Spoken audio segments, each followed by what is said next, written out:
You ask Tiger to calculate. This deals with linear inequalities with one unknown.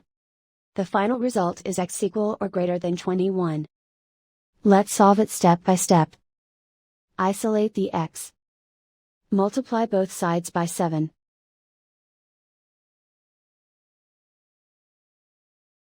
Group like terms.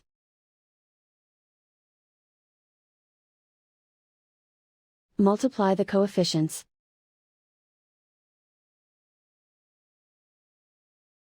Simplify the fraction.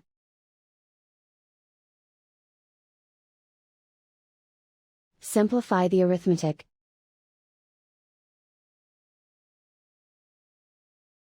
Plot the solution on a coordinate grid.